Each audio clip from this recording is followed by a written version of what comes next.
adofo a mo schedule Juu Tv. Said the abre nyina ya amene mo ka no. Mother Roma, some more schedule Juu TV. More dear, more subscribe to the channel no. More like and more share. More your mama comment. Me say some more yes a ye me day. E ma me more vim. E ma me more ne boost me immune system no. Ama ma hoden dada. Aye program foforo. E dia bro. Ama wenye bi ahwe. Na me say ene day me nim say ene wonim. Me nim say Ghana ha say obi ahede bi boutique papa bi me na ba ko se ahofe papa bi ehye kona ba bi a chese me ka kire wa shop wo na me wo e ha efe papa na nya kona se kona we o e wo kwan ho na emom ba bi a store ne wo no menua enya sem ketwa menua ba fe black beauty ni shop e na maba ne store oye boutique store ena mabe enya sem ketwa ye ne ebekọ ne ho ne ne akotwetwe enkomo menu aba ohu ofe bedase otuntum so ya mefe dodo bedase menu aba na odi say mpache fem na ya na benis na ya ana benis nti dia na ope ebia o ma meje mate na me pa cha wa ho ofe Uye Ghana ni die, but I hear papa na ofi. Ukrom ne he. Me fi ekuapem mampon. Okay. Ekuapem mampon na ekuapem. Ekuapem mi nim ho. Me nkro fo wa ayi edukrom. Edukrom fo Juli Junior. Me ni o mo a. Mame, na brebe na wo wadwen se wo ye business bi say. Me fa ne say be 5 years ago. Na me ton weeks. Okay. Na me ton cosmetics weeks ni ade. Okay. Me you be as a beautician me fe. Enti me e madwin so when you ade na me pentare some ne bags some ne ade enti na me ton sa ne amani bi. Okay. Okwan be fa so me so me nya bi ahye. Enti ho na me start nya me adom. By 5 years but bibia cosmetics e wo yesu dim. Yeah, the nyame ase. Na what's the first now ton weeks? Me ton weeks. Now ton wo ahia na say na me ton wo next shop. Oh, okay. Okay, wig you know, the ya dada ye de hye yeti ana ni nyina bi. The ya to ya de boy yeti no. Na sa business no so net say. Eh good. Okay. But wo di adwuma me no bom wo ya na ha adwen kakra. Enti na say wutiminya time. Emma Nia me yesise no. Okay. Ti wo sisem wo ye wadwun so obesisem na wa akọ wanyim. Na fe wo sisem na wadwun se wo beye ni boutique. Yeah, me ni boutique. Na ja wo fa so no san so ye premier ni bedi. Wo di atwa wonanse wo di aflaze wo di abodem ama nkrofo hu say yes wo okrom. Wo have fo. Oh, wo have pa. Na niema bensan no me mahu bags, mahu mpaboa, mahu ntade na mahu jeans ni ade bi wo ho a chese wo betumi nyame se ye nka dokro ye wo niema. Oba ye boutique din the Miss Wow boutique. Can be a Miss Wow boutique. Miss Wow. Wow, I said something like Miss Wow. Oh wow. Because now I was boutique near Phil. Oh, Miss Wow. Boutique near Miss Wow. We talk about wow. And I said one kasaga go for who also from Miss Wow. It says on the floor. Goes over floor. Miss Wow. And two one kasa real say wow. E fiti na ekwo wo hia ye nua ba ya en ha home friend sister Benis anana na ya friend Miss Wow said ye wo Miss Ghana no ye wo Miss Ghana Miss hwan Miss Venezuela Miss World Miss UK no ono so the Miss Wow oh Miss Wow boutique ye wow ampa I have faith na wo betimi de wo bags ni bi ama bags ahoro bebre ene mpaboa. Okay. A match too much. And I want ya open a singles for to say be up a bag and kwans or benya. Okay. Enti Miss Wow boutique die ye won niama fair niama different assorin talie na ode be call club na ode be call party ni nyina ye will be wa ha. Okay, me hwe sa wo bag ye wa ha say. Okay, sa wo bag we e won mpaboa wo ho. Me patch why. Okay. E won mpaboa.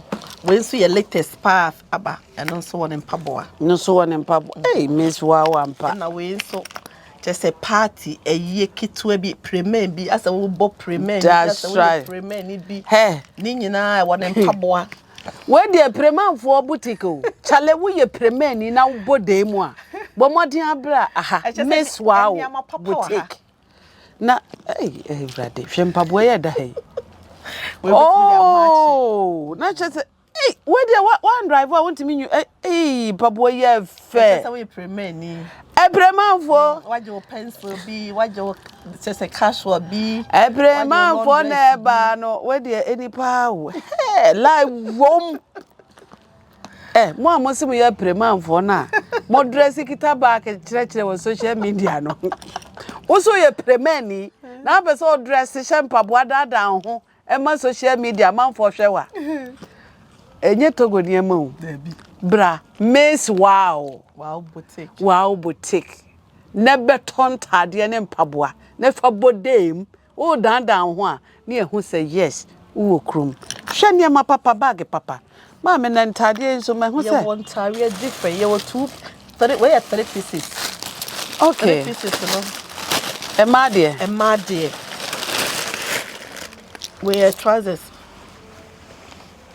wow the top okay what is my kan wow ni bi nje Miss Wow ampa and on the top wow say cash what I say what me the cop party what me just say what the yen be wasama won inna enti wo ha ho kra wasama inna opa obetutu opa obebie just say F and we 3 pieces F ekobe bia inti wo ye premen ni ya wo dandan ho sa atade dandan ho kita bag e de dandan ho so e de kire nkrofo yi no wa ba Miss Wow no wa ba giwe wo giwe ya no wa jo bag e no mpaboa to match aka ho na wo de atwa picture afa na wo dandan ho e wo social media na memete ho ajuluju me hwa me say wow ade we de efri Miss Wow efe bacho you bibi say so e wo ho we e ko wedding e kwa sorry e ko occasion kese bi a wa face occasion de ne ho efe we mi ahye I just say ne bon so da form kama just say bo no nya den we ye nya ye nya ma e ba ndra nko a preman for boutique ni we you know just say e omo mani atentare nya preman for nya na make preman for ya we wo shatade we ya omo mani atentare efe there was skirt and top 2 pieces ni nyina enra nko a na e buy we waje wataki in just say e we rubber waje o bag waje o shoe just say eya kono na ye wo bibi say so say no say you dressing bi aba wo share asa wo share flat ba cho bit am flat ni asa wo share flat na utimi share hair utimi share flat okay asa we jeja ho bisa oh okay asa what dress no I said down with F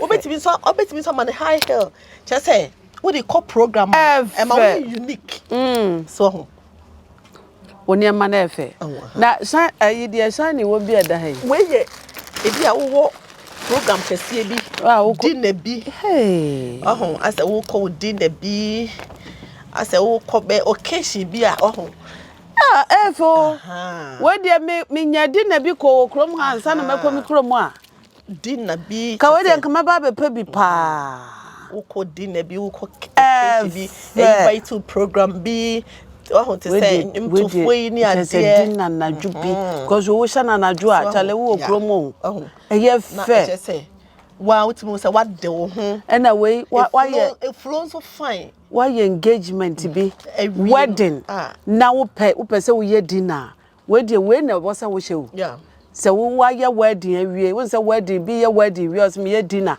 wedding ra wata de ni dinner engagement wo dinner ni wo dinner ta de ni efe pa Eniema ne de eniema ye wo niema bebre wo niema different na wo to me ma niema ma me hwe we yansa me ma niema yento me ma niema but the type of oba atare bia wo pe bibia obenya bi wo me so boutique wo niema na efe oba atare bia wo pe bi se wo dey call club se wo dey call party se wo dey call pool ni nyina obenya bi wo me so boutique wo niema na efe ma me enti me so boutique dey wa de ewie wo wa de oye ampa wo ade oye ampa eniema na efe yes sama hu eniema bi boutique papa bi sei ena premanfo ba enti wo hwe edin na eda boutique so a ni din ne honam se Miss Wow boutique ne niema no eyefe enti me sei wo fia brochire kura e ba brochirefo mo ba ma mo mfa ntade ma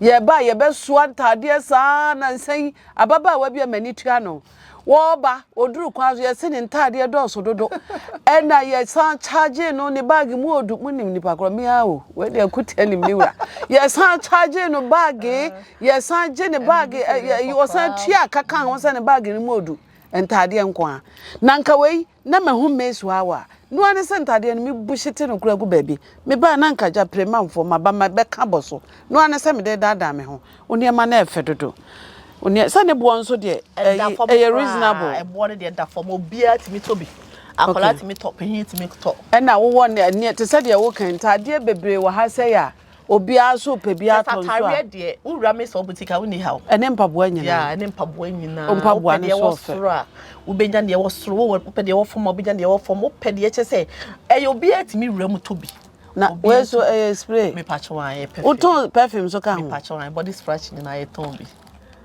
hey Miss Wow na wo de we so gugu ho na ho so aye hwam obi hu no twene oya na osan twene ni ahwe obiem na chese bibia complete that's ramete enti obi perfume bi obi pe bibia nso oba ha obenya bi okay ene menua chamanfo wa chekwan me pacho said ya obi a epe bibi papa bi te se niam a woton yi bia obi hu kwan a wo de beba ha ndi kire wa chekwan me pacho me da se so hwehwe Miss Wow boutique a eno ane Fadama junction wo fi nya me che ba wo tra mambo sport no kakra bia obi wo se power filling station ne opposite Miss Wow boutique e wo obi wo se ye de dom ye sisi anim wo shop no nko ade ade wo pe bia wo benya okay na pe bia wo benya na se ni pakro na bia na oba no wahira kakra ti opese ni sela oba for telephone number to just say the be obetimi afro no wasan kire no ho kwan ne biom me pacho your telephone number is 0244 tobuase na man 40 o Miss Wow tobuase 0244 yanko 02 your number is 0244 60 8772 tishu bi mo 0244 60 8772 okay Miss Wow boutique okay say assemble na me pese o kan o boutique ne ho asem say utimi supply obi a wedding for ebi ho na pese o ware na also toto ne ho niema o ware wi antade o be hyede abo life obi ho ya ifro wi a ababa wa bia minim no o ware ye na tade ba ko wo shatande won so e premier o wo ware wi ye uko party bia be hu na tade ba ko ya uko engagement obi baby a oboko na atade ba ko ya na wa ya wedding awi o wa woni mo ho mi mo wudi mi gidigidi bia ai wa woni mo ho o sha atade enya ha o o sha atade ba ko isa baba we sha atade so bu o I don't know say atade na ye ne fe o se de be you e bread dane a na wa dane ho bi enti menua ka bibi kire mesu ayi ngrofo a hwe Miss Wow boutique e wo Juu TV so se wo ba be ware a be ye shopping wa kan bi kam we ni enko Miss Wow boutique de wa bie ne pokwato ama obia wo ya akwala wo ye pehin wa fe na wasisu obia asofo mamefo je say stars obia timi ra Miss Wow boutique na mom ne wo mu ne se Mr. Boutique near the BBA to form Bokoa, just say, look at a scabia, betting to be, or son of dear. And ya dear, ya page up body be brave, say, you won't crofobin quantity me talk, there be antisa, or be it me, Mr. Boutique, a better. Why you wear the be I be my wedding, just say, after wedding, no, what are you be say, be more be okay engagement, you be more be a one pub, what different. Your bags different.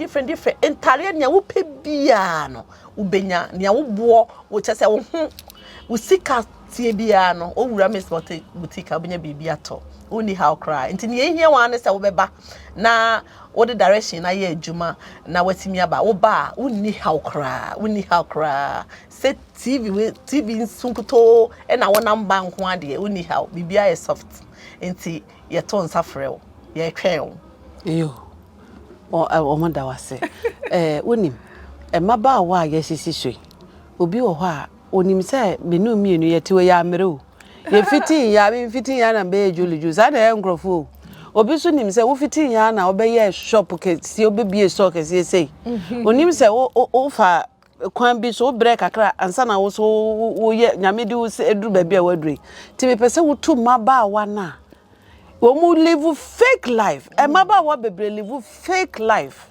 Inti omo live fake life no. Me pese wo di na chi a ho de woni no. Ebe ye wa adwen se obe ma wa hu se wo. Inti ma me pese utu maba wa ne mrante efo. Se de be ya omo so be start bibi.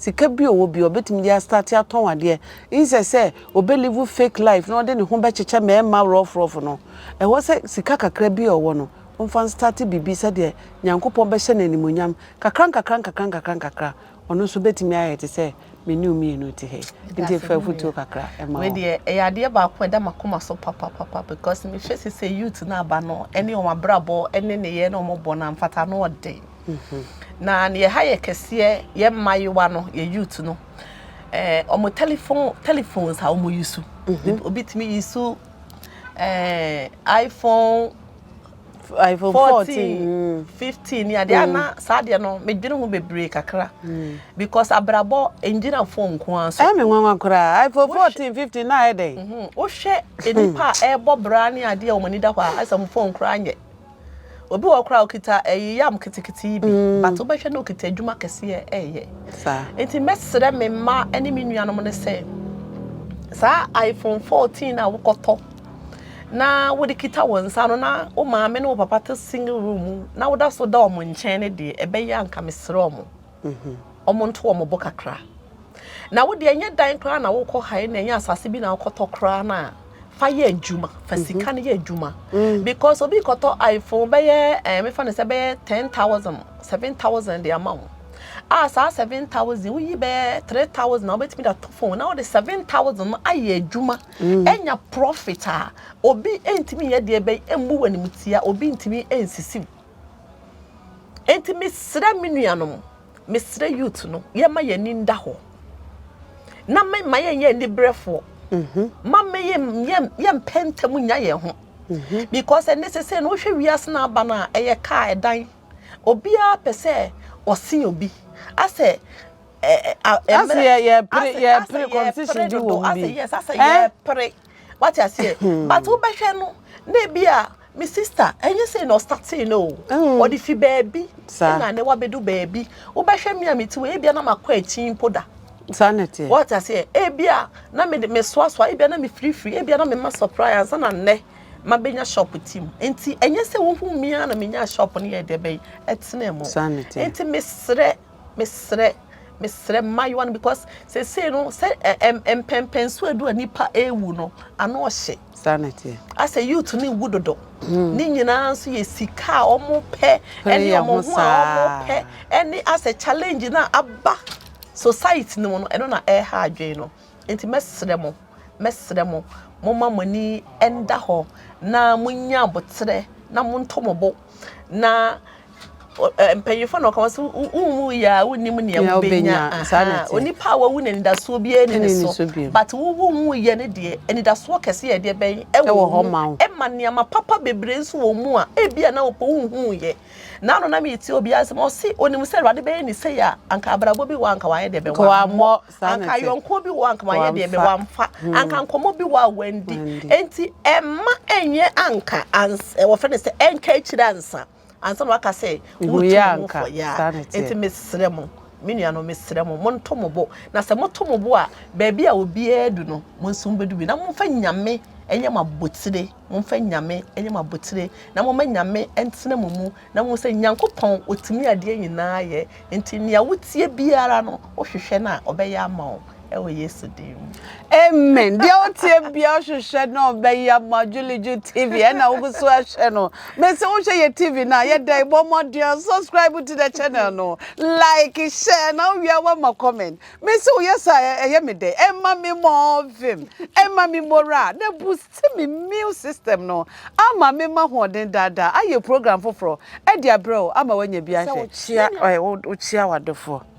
Chawadofo, wasorefo, wonamfofo, customers, nti yenko. Inja kesiye a medical chia. Eye me sofo, me papa.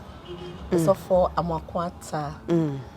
Odifo sia one no size. Obia ante so. Obia boa. Wajia boss. Obia boa. Obia timi challenge no. Nenu masem yo ja. Afi mi tia me mama Mavis. Afi mi tia me mama Akua. Ene me nana no mi tia omo nyina. Afi madofo mi tia obibia Parliament Chapel. Mi tia obibia we yesterday. Me customers mi tia obia.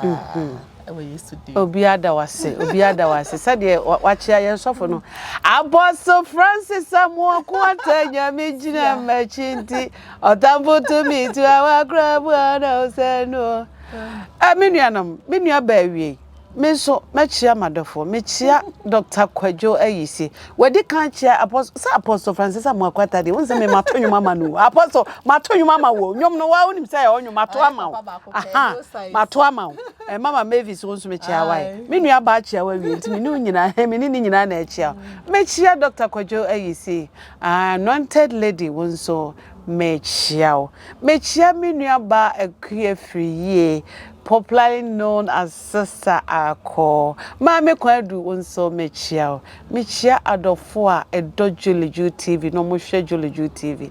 Parliament Chapel. Menua ba di kanka monso ye chia mu nyina. Na machia me papa Dr. Reverend Owusu Bempa wonso papa mechia. Menua ba the Bruce Koto 1. Mame ingege. Wonso onua ba Juu. Me say mechia. Ai enje bia ye beti ye hunka ye dem ase bebre mami akwa donko o vice mabo o vice abo mami na nse mi ntonka o vice abo mi ntonka 2024 ye ne ye bedi o man no so maka cho mi se ye betwati am obi a o Ghana fo mo to mami ne me mami akwa donko ye dura no pa obi e beba begiti eni kosua enti mo ntoma ye mami ntonka wate kanya ho na asa ada party no pese ye yakofo mana mami ntonka na ya ne bedi o man so 2024 ya Juu mami wo ka bibia wo beka biom asa ho ene na Juu TV ya ne edi obesie ma remfi follow Juu TV wo Facebook follow ye wo TikTok Instagram follow Juu TV na wo hia wo be subscribe to your channel no wo YouTube ya na Juu TV yedi mu besie Ghana programs na yeguso a de bremo no yeda mo ase bebre menua ba ene a chiadofo madofo baba ne enko mo baba